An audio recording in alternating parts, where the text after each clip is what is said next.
Hello, my name is Allison Bennett, and the book that I chose to review is called Gunfight: The Battle Over the Right to Bear Arms in America. And it was written by Adam Winkler, a UCLA law professor, and published in 2011. I read this book from cover to cover, beginning to end, all the way through.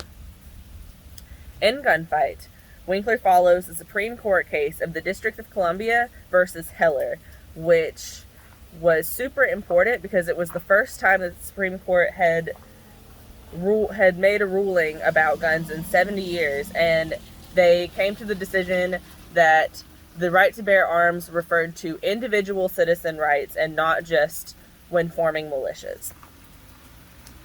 In addition to this, he also talks about the history of gun rights and regulations in America, which are way more nuanced than you would think they are based on the media. I chose this book because I didn't know a whole lot about gun laws, and from what it was portrayed, it seemed like it was very black or white, yes or no. You can't have one and the other, when it comes to gun control and gun rights, and that's actually not how it has been in history. Gun rights and gun regulations have always walked hand in hand throughout history. Let's see. For my lesson plan, what I did was first I looked at the standards that could possibly apply to this reading or the themes that were in this book. And then when I found something from that, then I started looking for resources for my students to read and start having conversations. So once I found those, then, let me tell you what I found. Sorry.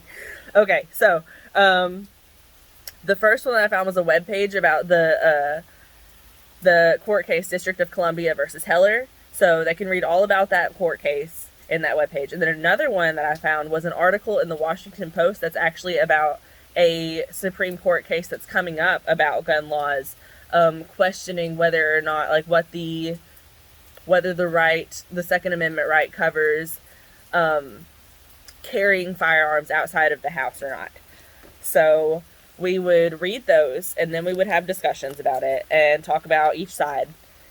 And then from there, I would have students, I would split them into two groups, and then I would have them debate the two different sides of the argument. Like, I would have one side debate the gun rights point of view, and then I would have the other side, or the other group, debate the gun control point of view.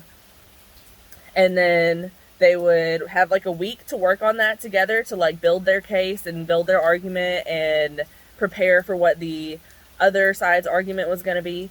And then on Friday, they would present their arguments to one another, and then the entire class as a whole, or possibly judges, but I'm just saying the class for this one, other teachers or students from other classes or something, whatever you want to do, it's open. But anyway, we would vote on who the winner was or whatever, who had the most solid case. And then after that, I would have students try to construct gun control laws that would be applicable and would actually be effective or they think they could actually be effective in reducing gun violence, because you really don't know until you implement them. But to try and come up with something that they think would help diminish gun violence without stepping on the Second Amendment. So that would be the ending of the lesson. And that would be it. It'd just be a lot of discussion talking about current events and gun rights and gun regulations.